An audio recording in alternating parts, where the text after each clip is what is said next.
Bem-vindo de volta ao programa.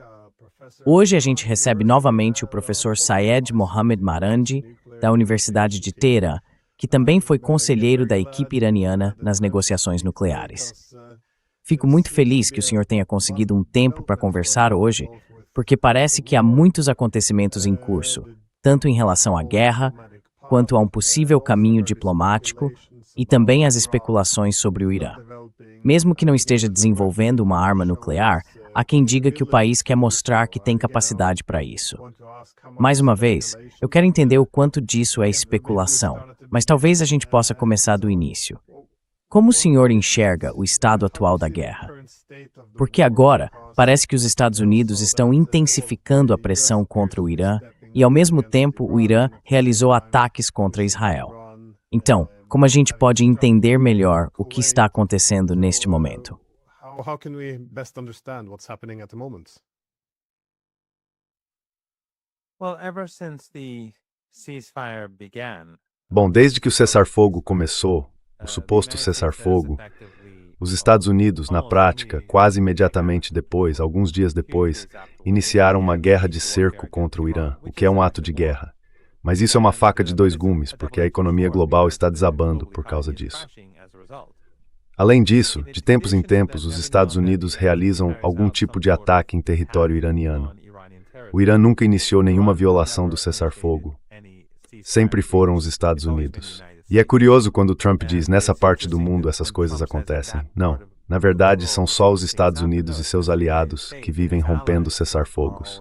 Ninguém mais faz isso. Os iranianos, porém, toda vez que os americanos atacavam, revidavam. Mas desta vez foi diferente. A retaliação iraniana foi muito dura.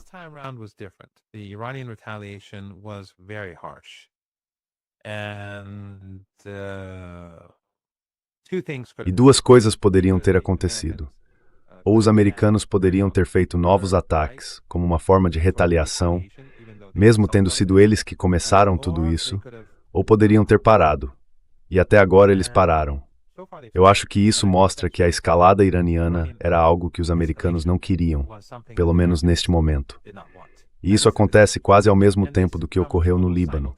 Logo antes desse último incidente, como você sabe melhor do que eu, e o seu público também sabe melhor do que eu, o regime israelense decidiu arrasar Beirute, especialmente a parte sul da cidade. Eles têm dito isso abertamente. Não se fala muito sobre isso na mídia ocidental, claro, por causa de compromissos e interesses, mas os iranianos disseram que se o regime israelense começar a bombardear a infraestrutura civil da capital, Beirute, eles vão lançar mísseis contra o norte de Israel.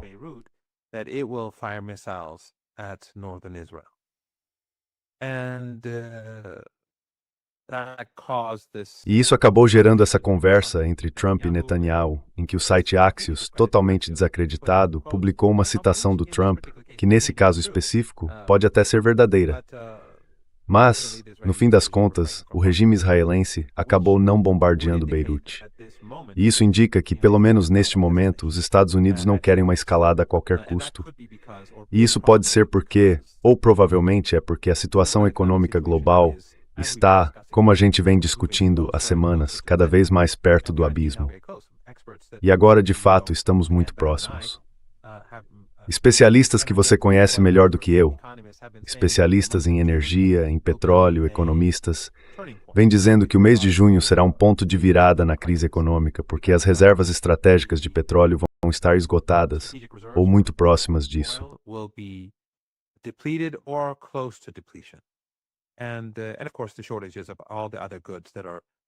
E claro, a falta de todos os outros produtos que estão sumindo do mercado agora, por causa do bloqueio no Estreito de Hormuz, como o hélio, os vários tipos de petroquímicos, o gás natural liquefeito e também os fertilizantes. Tudo isso, pelo que eu li, também vai ficar em oferta muito limitada nesse período de junho e julho. Então, há uma sobreposição grande entre as faltas e os diferentes tipos de produtos que vão enfrentar a escassez. De qualquer forma, eu acho que os Estados Unidos estão com muito receio de uma escalada agora, porque sabem que se houver escalada, não vai haver negociações e não haverá mais troca de mensagens entre as partes.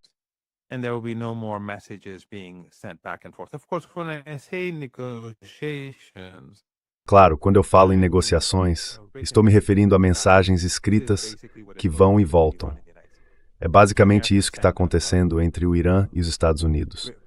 Os americanos enviam uma mensagem escrita por meio do Paquistão. Ela chega ao Irã, eles leem, escrevem uma resposta e mandam de volta também pelo Paquistão para os Estados Unidos. Então, quando a gente olha para a resposta dura do Irã na região do Golfo Pérsico, o motivo de eles terem atacado o Kuwait e o Bahrein foi que esses dois regimes estavam profundamente envolvidos nos ataques americanos contra o Irã. Essa resposta firme do Irã no Golfo Pérsico e a grande ameaça que ele fez ao regime israelense para que não bombardeasse Beirute, nos dois casos, os Estados Unidos, por enquanto, recuaram ou forçaram o regime israelense a recuar. E eu acho que isso diz muita coisa. back down or force the Israeli regime to back down, and I think that says a lot. Yeah, so to summarize, the US continues Então, para resumir, os Estados Unidos continuam fazendo esses ataques de sondagem até que os iranianos reajam. A gente continua vendo a situação econômica global ir de mal a pior. E eu também ouvi a mesma coisa, que este mês pode ser um ponto de virada bem difícil. Mas o Trump, né? O jeito dele lidar com isso virou meio que o menino que gritava lobo. No primeiro dia, ele fala que estão perto da paz com o Irã. No segundo, diz que vai destruir o Irã. No terceiro, volta a dizer que estão quase fechando um acordo. Fica esse vai e vem. E, de novo, as motivações dele, bom, são várias. Mandar recado para os iranianos, para o próprio público, para o mercado de ações. Tem muita coisa em jogo aí. The stock market, there's a lot of considerations here. But in terms of actually reaching something that looks like Mas falando em realmente chegar a algo que pareça paz, o quanto você acha que isso é possível? Porque, como o Irã diz, o Líbano precisa estar incluído num cessar-fogo, num acordo de paz. Ou seja, eles não podem simplesmente parar de lutar com o Irã e depois começar a avançar pelo Líbano, basicamente bombardeando Beirute até o chão. E, ao mesmo tempo, o Estreito de Hormuz? Bem, o que os americanos exigem ali, em comparação com o que os iranianos podem oferecer? Porque, pelo que eu entendo, os iranianos já estão na prática operando um tipo de pedágio ali. Ou seja, as novas realidades já estão postas e não parece que eles estejam dispostos a voltar atrás nisso. Então você diria que o Trump está preso nesse conflito agora ou acha que ainda existe um caminho para a paz, pela via diplomática? Through diplomacy, that is. You're right. Iran is receiving fees. Você tem razão. O Irã está cobrando taxas no Estreito de Hormuz, e isso não vai mudar. Vai ser uma característica permanente do Golfo Pérsico daqui para frente. E isso, claro, é algo pelo qual os Estados Unidos e o regime israelense deveriam culpar Trump e Netanyahu, porque o Irã nunca teve essa ambição antes. Mas, mais importante do que as taxas que eles recebem no Estreito, é o fato de que muitos navios não vão mais conseguir passar por ali. E isso inclui embarcações militares americanas, mas também navios ligados ao regime israelense, que não vão mais poder usar o Estreito de Hormuz. Você talvez se surpreenda em saber que, entre os, 1.500 navios que estão presos no Golfo Pérsico, vários deles, não quero dar um número exato, me disseram que são mais de 200, mas não tenho certeza se é verdade, tem pelo menos parte da propriedade ligada a Israel. Have at least partial Israeli ownership, and they don't necessarily take goods to and from. E eles não necessariamente transportam mercadorias de e para o regime. Por exemplo, podem levar cargas do Bahrein para o Kuwait, ou do Iraque para os Emirados, ou algo assim. Então, no futuro, navios ligados ao regime não vão mais poder usar o Golfo Pérsico, nem o Estreito de Hormuz. E, mais uma vez, as pessoas dentro do regime, ou nos Estados Unidos, podem culpar Trump e Netanyahu por essa mudança catastrófica de circunstâncias. Sobre a paz, é difícil dizer porque, claro, existem duas questões centrais nas quais os iranianos não vão ceder.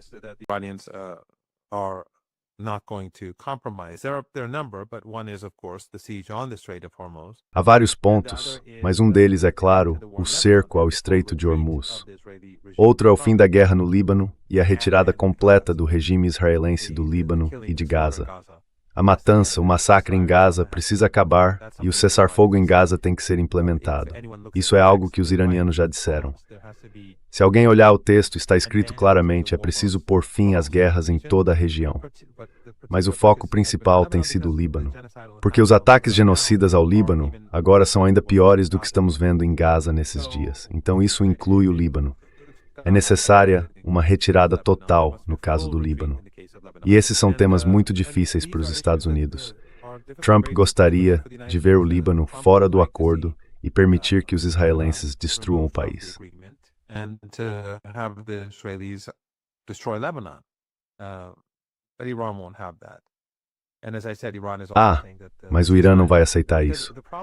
E como eu disse, o Irã também está dizendo que o cessar-fogo, porque o problema em Gaza, Glenn, é que países da nossa região ajudaram o Trump a colocar Gaza nessa situação horrível. Erdogan, Abdullah da Jordânia, Sisi, os déspotas da região, Aliyev no Azerbaijão e governantes de toda a região e do mundo foram ao Egito para aquela falsa celebração de cessar-fogo do Trump. Eles não só encobriram o genocídio dele, como também deram um selo de aprovação para aquilo. Veja, existe um cessar-fogo em Gaza em que o regime israelense controla mais da metade do território, de acordo com esse cessar-fogo. Mas desde então o que a gente tem visto é massacre atrás de massacre.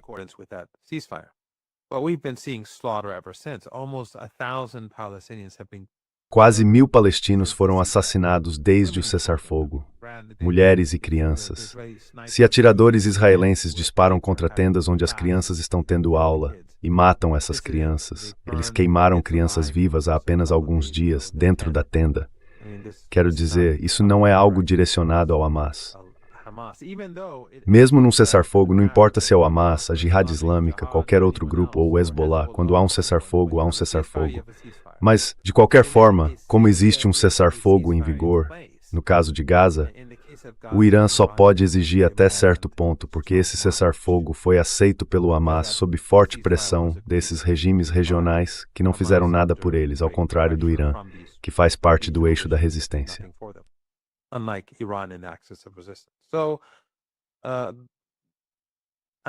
Então, a menos que o regime israelense seja forçado a sair, o que vai ser difícil, a resistência no Líbano tem sido muito eficaz. Quer dizer, a ameaça iraniana teve um papel importante, mas o Hezbollah está atuando de forma excepcional. E eu acho que muitos dos seus espectadores, se não todos, já viram imagens de drones atingindo alvos do regime israelense no sul do Líbano e até no norte da Palestina ocupada. Então, é difícil chegar a um resultado com esse tipo de diferença. Não é impossível. E o Trump precisa de um acordo. Os americanos têm demonstrado uma sensação de urgência em relação a um acordo com o Irã, como nunca vimos antes, especialmente nas últimas semanas.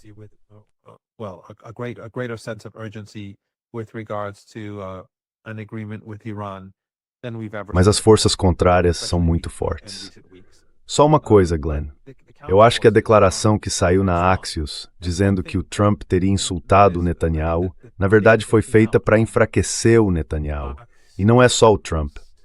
Acho que até mesmo sionistas que são, digamos, pró-Israel acima de tudo, dentro da Casa Branca, sionistas muito influentes nos Estados Unidos, podem estar concluindo que o Netanyahu deve ser gradualmente afastado do poder. Porque, diferente de outras vezes em que a Axios divulgou muita notícia falsa sobre divergências entre o presidente americano e o Netanyahu, agora a gente está chegando no aniversário do ataque relâmpago ao Irã no ano passado, a guerra de 12 dias. Quando aconteceu a mesma coisa, saíram notícias dizendo que Netanyahu e Trump estavam em desacordo, que o Trump queria dar mais tempo para as negociações, e aí eles atacaram o Irã. Negotiations more time, and then they attacked Iran. It was obvious that it was a lie, and it was just basically to Ficou óbvio que era uma mentira e basicamente servia para enganar os iranianos, ou ajudar a enganar os iranianos. Isso foi mais ou menos nessa época no ano passado, tipo 3 ou 4 dias a partir de agora, no ano passado, quando provavelmente saiu aquele artigo da Axios. Mas nesse caso é diferente, porque o Netanyahu foi humilhado dentro de casa e está sendo atacado não só pelos opositores, mas também pelos próprios aliados políticos. Isso é bem diferente das chamadas revelações anteriores da Axios. E também é ruim para o regime israelense, porque ter o Trump dizendo que todo mundo odeia Israel e tudo mais, e ainda ver até a Fox News repetindo isso, pelo menos eu vi na conta deles no Twitter, faz parecer que talvez exista uma tentativa de pôr fim ao governo Netanyahu, que deve ter eleições em alguns meses. Mas, de novo, isso é só especulação.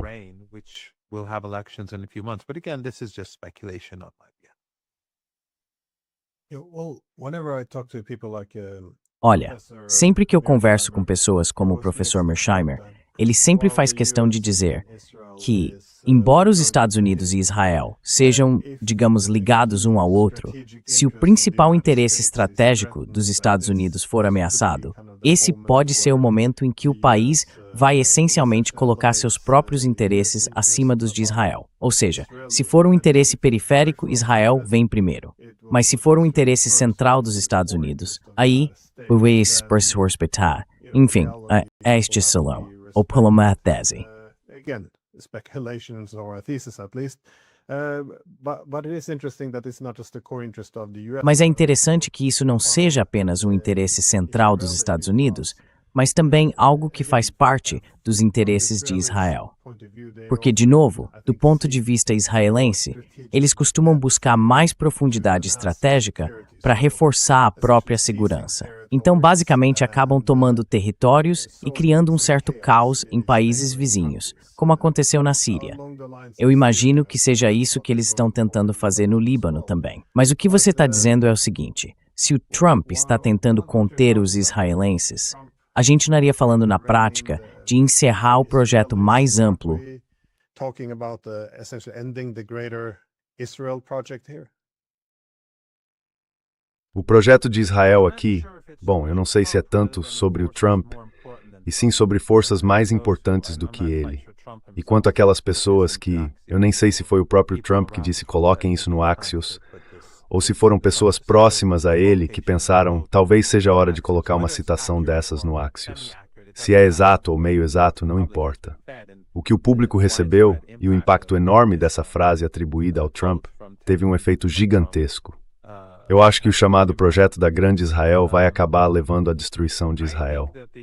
E acredito que esses 2 anos e meio, quase 3 anos de genocídio que a gente tem visto, empurraram o regime israelense rumo à sua destruição final.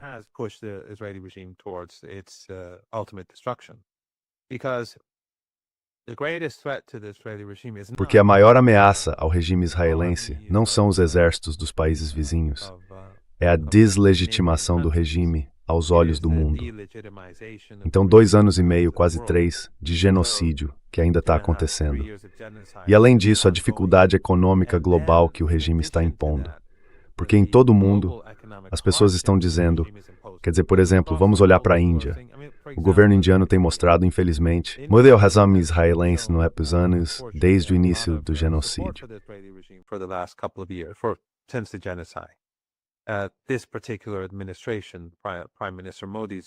Esse governo em particular, o do primeiro-ministro Modi, e ainda assim o regime israelense tem mostrado total desprezo pelos interesses do povo na guerra contra o Irã e no que aconteceu no Estreito de Hormuz. Então, as dificuldades na Índia, em Uganda, na Argentina ou em qualquer outro lugar acabam sendo atribuídas a Trump e a Netanyahu, e de fato estão sendo. E segundo colegas na Índia, o clima no país mudou. A maioria agora é contra Trump. Eles não gostam mais dele. E claro, o mesmo vale para o regime israelense. O sentimento mudou. Então, quando um lugar como a Índia passa por essa virada, dá para imaginar como está em outros lugares. Eu acho que essa é a maior derrota de todas.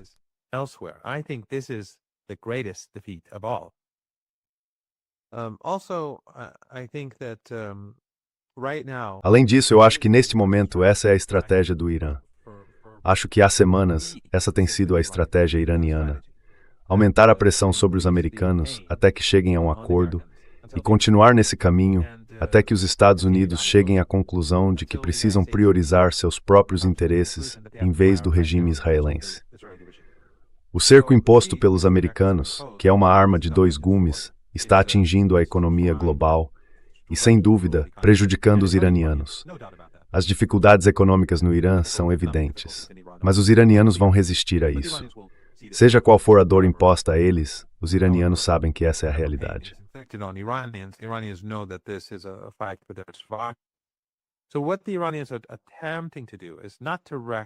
O que os iranianos estão tentando fazer não é destruir a economia global. Esse não é de forma alguma o objetivo do Irã.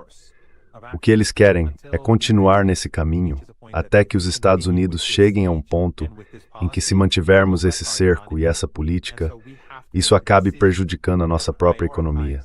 E aí teremos que tomar uma decisão que coloque os interesses dos Estados Unidos acima dos de Israel. Acho que é algo parecido com o que o professor Mearsheimer estava comentando. E pessoalmente, eu acredito, embora não tenha visto mais ninguém dizer isso, então pode ser só uma especulação minha, que aquele relatório do Axios pode ser interpretado dentro desse contexto, mesmo que, ao que tudo indica, tenha sido proposto pelos professores israelenses.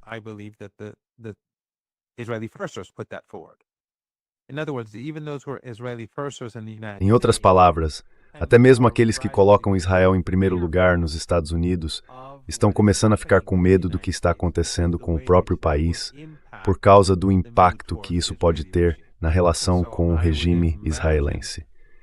Então eu imagino que muitos sionistas e pessoas influentes nos Estados Unidos estejam dizendo para si mesmos: olha, Netanyahu, Israel está ficando muito impopular aqui.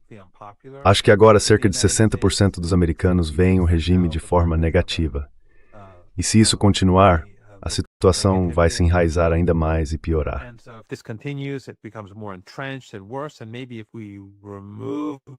E talvez, se a gente tirar o Netanyahu e colocar outra pessoa, algum outro monstro genocida no lugar, possam dizer que o genocídio e tudo o que aconteceu foi culpa do Netanyahu e que agora é um novo governo e por aí vai. Mesmo que, sabe, de acordo com as pesquisas e com as próprias declarações públicas dessas figuras da oposição em Israel, eles sejam tão genocidas quanto. Mas, de qualquer forma, isso poderia ser uma oportunidade de relações públicas, uma chance de tentar mudar o clima nos Estados Unidos. Então, eu acho que o que o Irã está fazendo é basicamente o que o professor Mearsheimer também mencionou: pressionar os Estados Unidos a uma situação econômica mais difícil, até o ponto em que o país tenha que admitir, tenha que concluir, que agora precisa priorizar a si mesmo e não mais o regime israelense.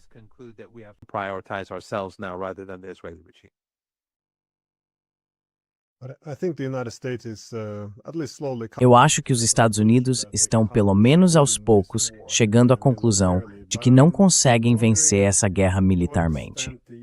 Mas eu fico me perguntando, até que ponto o país consegue aceitar a paz? Quer dizer, eles não conseguem fazer a guerra, mas também não conseguem aceitar a paz. Eu digo isso porque, bem, se eu fosse iraniano e tivesse o controle do Estreito de Hormuz, eu não cobraria apenas uma taxa para a reconstrução. Eu usaria isso de forma estratégica para fortalecer a minha segurança. Ou seja, eu colocaria uma taxa um pouco mais alta sobre os países que impõem sanções ao Irã, porque assim eu criaria incentivos econômicos para que essas sanções fossem retiradas.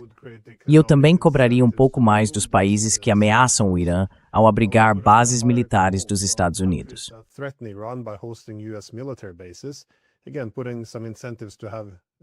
De novo, criar alguns incentivos para que essas medidas sejam reduzidas ou até eliminadas por completo. E mais uma vez, também dá para aplicar uma tarifa mais alta sobre os países que vendem seu petróleo em dólares, para basicamente acabar com o sistema do petrodólar, que liga os interesses de segurança dos Estados Unidos de forma tão direta àquela região. De novo, não é uma defesa dessa ideia, é só: se eu fosse iraniano, eu presumiria que não se trata apenas de reparações e reconstrução. Então, imagino que esses pensamentos também já tenham surgido em Washington. Até que ponto você acha que o Irã usaria a ameaça de Hormuz de forma estratégica, sim, para fortalecer sua segurança econômica e militar? E até que ponto seria possível para os Estados Unidos aceitarem a paz nessas condições?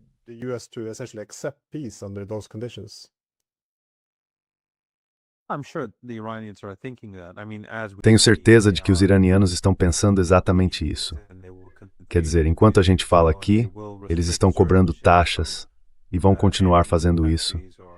E também vão restringir certos navios de países inimigos ou de países considerados não amigáveis de usarem o Golfo Pérsico.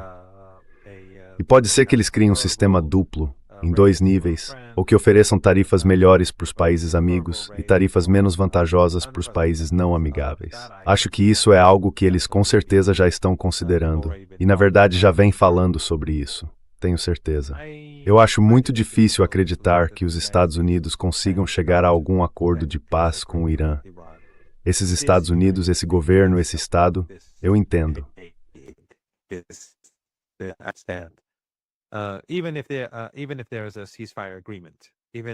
Mesmo que haja um acordo de cessar-fogo, mesmo que um acordo seja assinado entre os 2 lados nos próximos dias, embora eu duvide que sejam dias, talvez nas próximas semanas, eu acho que será em 2 etapas, como todos nós sabemos.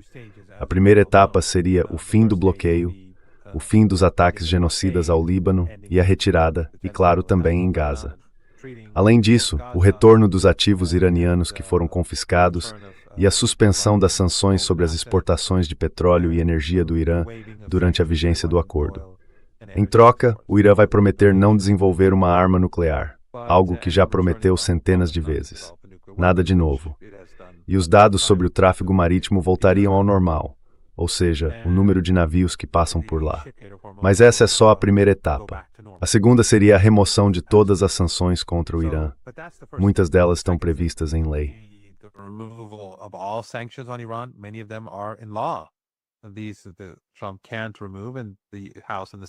Essas sanções, o Trump não pode remover. E a Câmara e o Senado, eu acho quase impossível imaginar que fariam algo assim, que retirariam essas sanções. E depois tem o programa nuclear iraniano, que os americanos querem que o Irã abandone, e isso também não vai acontecer. Então, que tipo de acordo eles conseguiriam firmar? Tudo isso são grandes questões, e eu acho quase impossível que o Trump consiga chegar a algum tipo de acordo de longo prazo com o Irã. Então, eu nem sei se a gente vai ter, quer dizer, eu realmente não sei. Para mim ainda é 50-50 se vai haver um acordo. E, se houver, acho muito improvável que a segunda fase desse acordo chegue de fato aos resultados finais que qualquer um dos lados está buscando.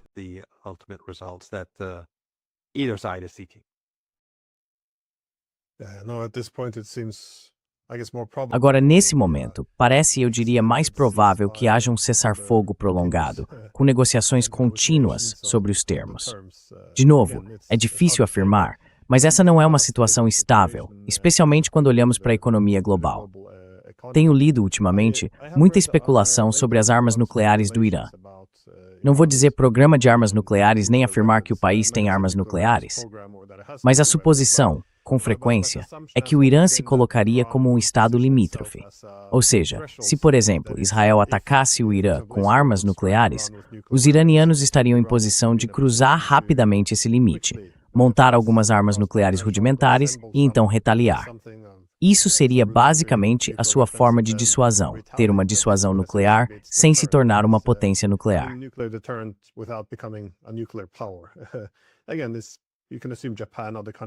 De novo, dá para imaginar que o Japão ou outros países fariam algo parecido. Mas alguns têm especulado que o Irã poderia tentar mandar uma mensagem forte, talvez realizando um teste nuclear ou algo nesse sentido. Eu queria saber como você vê isso. Porque, por um lado, seria um grande fator de dissuasão, mas, por outro, talvez fizesse boa parte do mundo se voltar contra a boa vontade do Irã. Então, mais uma vez, eu não tenho certeza do que pensar sobre isso. E aí pensei, quem melhor para conversar sobre o assunto do que um ex-assessor da equipe de negociações nucleares do Irã?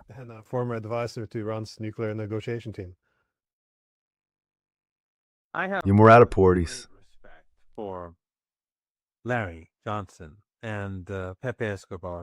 Larry Johnson e Pepe Escobar. Ele também é um grande amigo meu, e eu tenho muito respeito por ele. Eu conheço os dois pessoalmente. Já estivemos juntos, e eu costumo ouvir o que eles têm a dizer sobre vários assuntos, porque eles realmente têm muito a contribuir. Nesse caso específico, Eu não tenho nenhuma informação sobre esse tema, sobre essa questão. Até agora, a política do Irã não tem sido buscar armas nucleares, e isso já foi declarado publicamente. Existe uma fatwa. E as fatwas são coisas muito sérias, especialmente no islamismo xiita.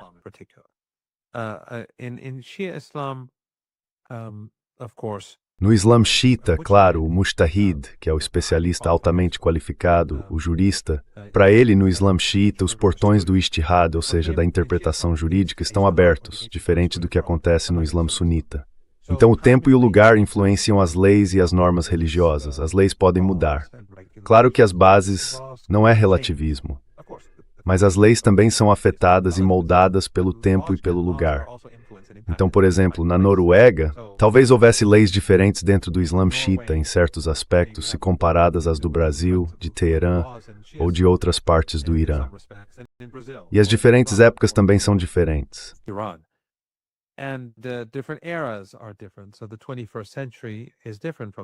Então, o século XXI é diferente do século XX. O tempo e o lugar importam, o contexto é importante. O Ayatollah Khamenei, na sua decisão, na sua fatwa, deixou claro que não haveria arma nuclear. Mas mesmo naquela época, nós tínhamos o Dr. Larijani, que foi martirizado nesta guerra, e que era o presidente do Conselho Supremo de Segurança Nacional. Ele disse isso, na verdade, antes mesmo de assumir a presidência do Conselho, quando ainda era conselheiro do líder. Ele afirmou que se houvesse uma ameaça existencial à sobrevivência do Irã, a postura nuclear do país mudaria.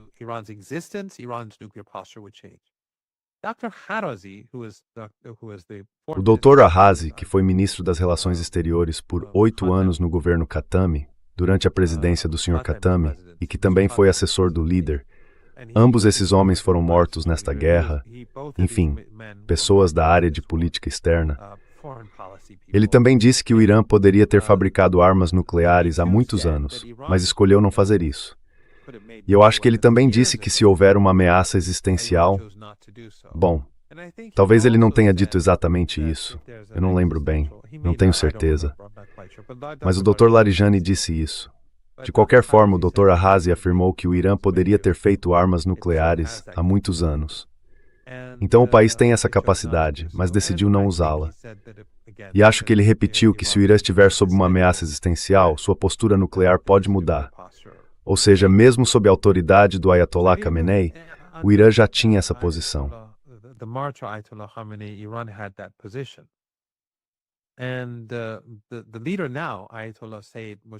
E o líder agora, o Ayatollah Sayyid Mojtaba Khamenei, ele teria que...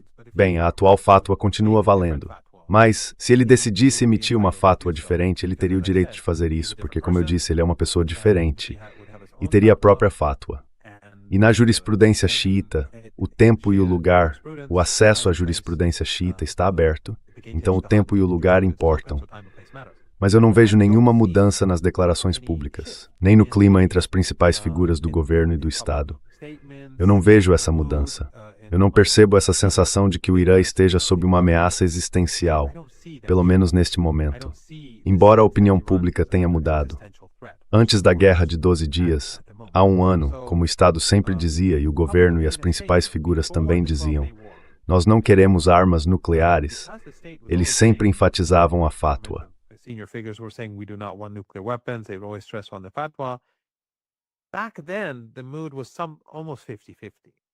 Naquela época, o sentimento entre os iranianos comuns era quase meio a meio. Depois da Guerra de 12 Dias, a maioria dos iranianos passou a querer uma arma nuclear, segundo as pesquisas. E eu imagino que depois dessa guerra, embora ainda esteja em andamento, essa maioria seja ainda maior. Pelas minhas experiências nas ruas de Teherã, quando as pessoas se aproximam de mim, elas perguntam, por que a gente não tem armas nucleares? Eu diria que agora uma grande maioria quer isso, mas não acho que o Estado, neste momento, queira. Eu ouvi o que o Larry disse, ouvi também o que o Pepe falou, e eu não tenho acesso a esse tipo de informação, mas tenho absoluta certeza de que eles estão refletindo corretamente o que ouviram de pessoas com boas fontes. Ainda assim, há algumas coisas que eu imagino que sejam improváveis. But there are a couple of things I imagine would be unlikely. One is to test a nuclear weapon. Uma possibilidade seria testar uma arma nuclear. Mas eu não vejo por que, digamos que o Irã, em algum momento no futuro, sob uma situação, digamos, de ameaça existencial, por que o Irã testaria uma arma nuclear?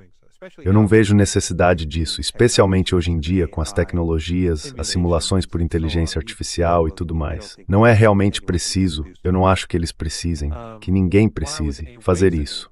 Por que desperdiçar uma arma nuclear, digamos assim? Então eu não tenho nenhuma informação, não posso rejeitar o que dizem, mas não vejo lógica em testar uma arma nuclear. E também não vejo nenhum sinal ou indicação entre os oficiais iranianos de que o país esteja caminhando nessa direção. Eu não sinto que o país esteja neste momento sob uma ameaça existencial.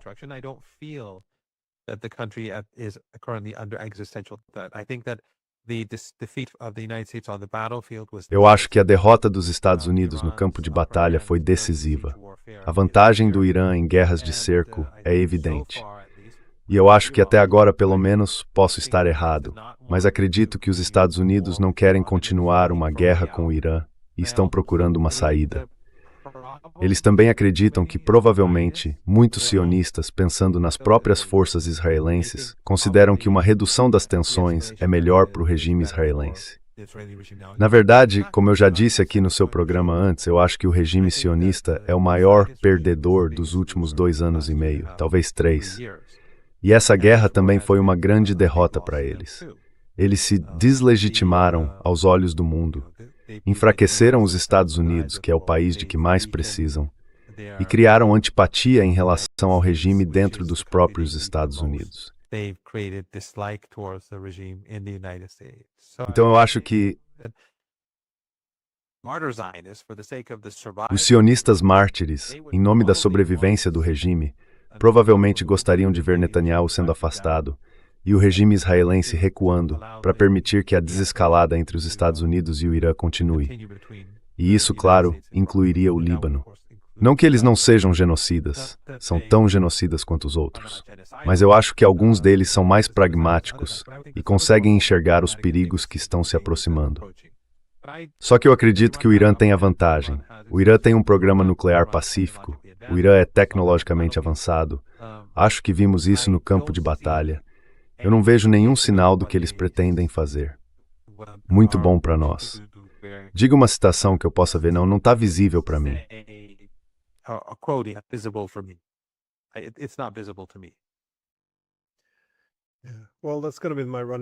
Bom, essa vai ser a minha suposição de base, que o principal motivo para não adquirir armas nucleares seria, eu diria, a previsível proliferação na região.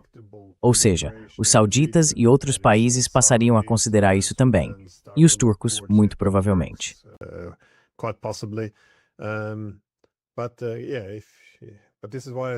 Mas é por isso que eu acho que... E desculpa interromper, Glenn, mas essa guerra do Trump, se é que dá para chamar assim, não só transformou o Irã na prática numa potência mundial por causa do controle do Estreito de Hormuz, como também criou um incentivo para muitos países começarem a pensar em armas nucleares. Tem países no mundo todo dizendo, olha, a gente pode ser o próximo, por qualquer motivo. Então o que o Trump fez foi aumentar a possibilidade não só do Irã, mas de vários países pensarem, talvez a gente considerar ter armas nucleares.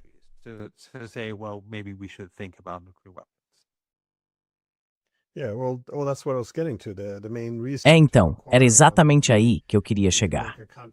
O principal motivo para um país querer adquirir uma arma dessas seria se ele fosse levado a temer pela própria existência. Não só entrar em guerra com o Irã, mas depois impor condições de paz, que na prática significariam o Irã abrir mão da sua dissuasão convencional, ou seja, do seu programa de mísseis balísticos e dos seus aliados na região. Se um país teme pela própria sobrevivência e não tem nenhum tipo de defesa convencional, bom, isso é a receita perfeita para a proliferação nuclear. Então eu fico me perguntando se eles realmente pensaram a fundo no que estão exigindo aqui. Mas, sinceramente, é muito difícil entender essa guerra, essa decisão que foi tomada. Só uma última pergunta rápida. Em relação às intenções dos Estados Unidos, se é continuar a guerra ou buscar a paz. Como você interpreta a atual postura das forças americanas? Você acha que eles estão reforçando, reduzindo ou apenas mantendo o que já têm? Porque eu não tenho recebido muita informação sobre esse assunto.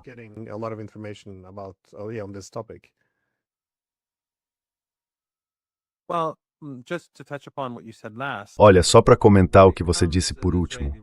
Quando se trata do regime israelense, os formuladores de política dos Estados Unidos e do Ocidente agem de forma muito irracional. Eles fazem coisas que destruíram a própria imagem, acabaram com o poder de influência deles e também com parte das suas capacidades econômicas e militares. Tudo por causa dessa pequena colônia. E com isso, tornaram o Irã e o chamado eixo da resistência populares no mundo todo. Depois de 47 anos de demonização do Irã, o país hoje é muito popular entre a maioria global. E talvez você se surpreenda ao saber quantas pessoas estão apoiando o Irã dentro dos Estados Unidos agora, na internet, entre os jovens e por aí vai. Não estou dizendo que é a maioria, mas claramente as coisas mudaram.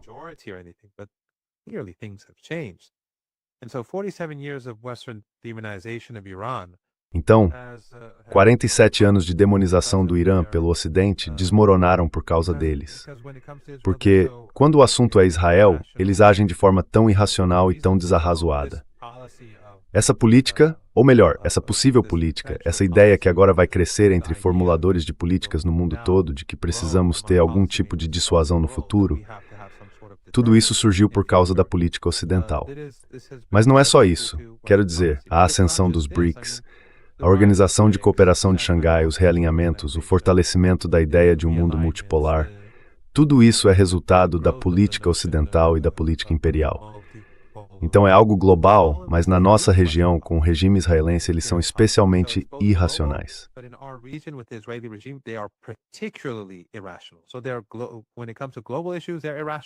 Então, quando se trata de questões globais, eles agem de forma irracional e hegemônica, e acabam passando dos limites. Mas na nossa região, são especialmente irracionais. E é isso que faz com que a mídia ocidental feche os olhos para o genocídio em Gaza e no Líbano. Quer dizer, em Gaza, a mídia ocidental dizia, a gente não tem presença lá. E enquanto a gente via crianças sendo esmagadas e despedaçadas todos os dias, eles simplesmente desviavam o olhar, dizendo que não tinham gente no local. No Líbano, eles têm presença total, uma presença enorme, mas fazem a mesma coisa. Fingem que não veem, tentam justificar o que o regime israelense faz. Continuam dizendo que são alvos do Hezbollah, enquanto a gente vê imagens de crianças mortas e famílias sendo massacradas.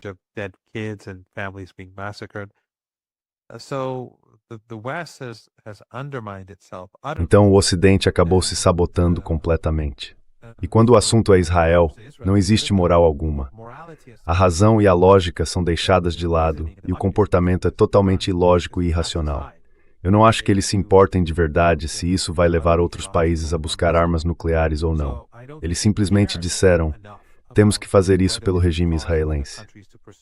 Qual era a sua pergunta mesmo? Desculpe, me distraí completamente. A postura das forças dos Estados Unidos na região, você acha que eles estão aumentando, reduzindo ou mantendo como está? Mais ou menos a mesma coisa. A presença ainda é muito grande, eles não retiraram seus recursos.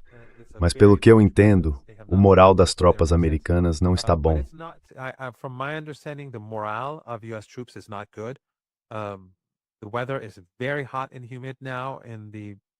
O clima está muito quente e úmido agora na região do Golfo Pérsico e na Península Arábica.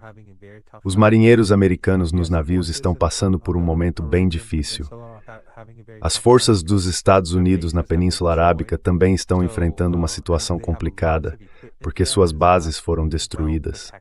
E eles têm muito equipamento lá que não está bem protegido. E não estou falando só de proteção contra possíveis ataques de drones, mas também contra o calor intenso e a areia. O dano que está sendo causado aos equipamentos e aviões americanos é enorme, por causa da umidade, das tempestades de areia e do calor. Então o moral não está alto. O equipamento não está num ambiente ideal para ser preservado. Mas eles ainda estão lá e não se moveram. And they've brought in extra troops, ground troops, Eles trouxeram tropas extras, tropas terrestres e também o equipamento necessário para realizar ataques por terra. Essas forças estão baseadas nos Emirados, na Arábia Saudita, no Bahrein e no Kuwait, mais do que na Arábia Saudita e no Catar. Na Arábia Saudita eles têm recursos, sim, mas nesses 3 países o número é bem maior. E neste momento eles estão mais ativos contra o Irã justamente nesses 3 lugares, no Kuwait, no Bahrein e nos Emirados Árabes Unidos. A Arábia Saudita e o Catar estão tentando adotar uma posição um pouco diferente e começam a agir de forma mais razoável. Mas, de novo, se houver guerra e o território for usado, os iranianos vão retaliar. Disso não há dúvida. Ainda assim, a gente vê algum movimento na Arábia Saudita e no Catar.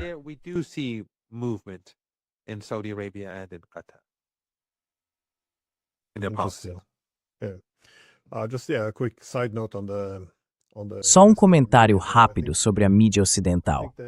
Eu acho que eles acabaram se prendendo um pouco, porque eu também percebi, especialmente no começo da guerra, até mesmo antes, que se alguém questionasse a motivação para entrar na guerra ou as chances reais de sucesso, logo diziam que isso era um argumento pró-Irã. Então era meio que descartado. É parecido com o que acontece na guerra contra a Rússia. Se você tenta dizer que quer criticar as motivações, que isso não é simplesmente uma ajuda, mas sim uma guerra por procuração. E também que, olha, a gente não tem como vencer isso. Aí já dizem, esse é um argumento pró-Rússia.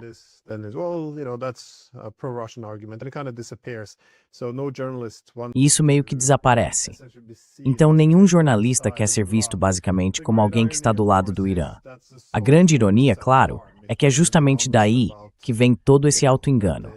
Se tivessem sido honestos sobre o fato de que o Irã, por exemplo, vê isso como uma ameaça existencial, daria para prever que o país estaria disposto a suportar muita dor se a própria existência estivesse em jogo. E também, se tivessem sido honestos sobre o poder de combate do Irã, isso teria sido bem importante. Mas enfim, eu acho que é um tipo de autossabotagem ficar preso nessas narrativas. Mas tudo bem, alguma consideração final? Só mais um ponto.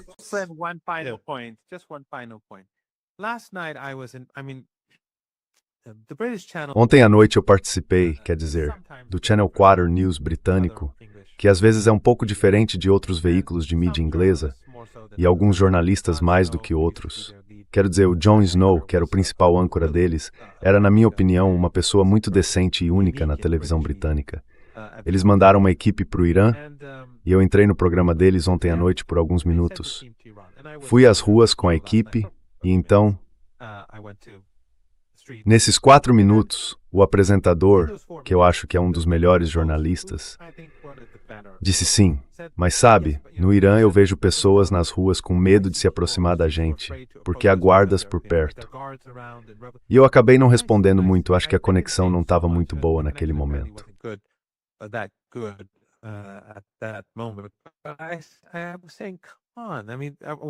Eu estava dizendo, vamos lá. Quer dizer, o que eu queria dizer é, vamos lá. Depois de 3 meses e meio de guerra, depois de tudo que os americanos fizeram, está claro de que lado o povo iraniano está. Mas você ainda quer dizer que isso é um estado policial. Quer dizer, antes de tudo, a mensagem que você quer mandar para o Ocidente é...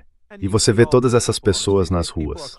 Se as pessoas são cautelosas com você, não é porque têm medo dos guardas. É porque, na maioria das vezes, elas não confiam em você. E acham que se falarem com você, você vai distorcer o que elas dizem e vai entender tudo errado, porque você é da mídia britânica. Mas ele diz, eu vejo pessoas nas ruas que têm medo de se aproximar de mim. He says, I see people on the streets who are afraid to approach me. I say, how do you know they're afraid? I mean, what do you see in their eyes? What is visible? Eu perguntei, como é que você sabe que eles estão com medo? O que você vê nos olhos deles? O que é visível? Então o problema é que essa narrativa ainda está aí, mesmo quando eles vêm ao Irã.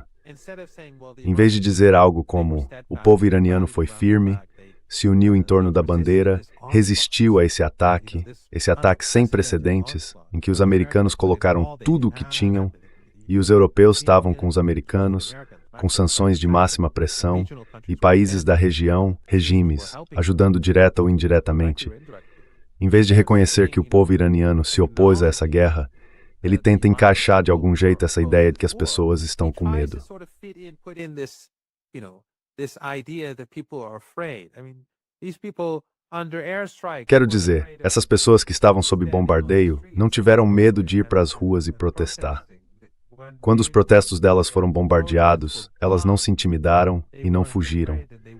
Quando viram gente sendo morta bem na frente delas, nas ruas, ainda assim não fugiram. Mas mesmo assim, a mídia ocidental, e não estou dizendo que o repórter seja uma má pessoa, eu imagino que esse repórter, para continuar sendo relevante no Reino Unido, precise falar desse jeito. Dizer esse tipo de coisa, para não ser acusado, como você mencionou, de ser pró-regime, pró-Irã, ou de repetir os argumentos do regime iraniano, esse tipo de coisa.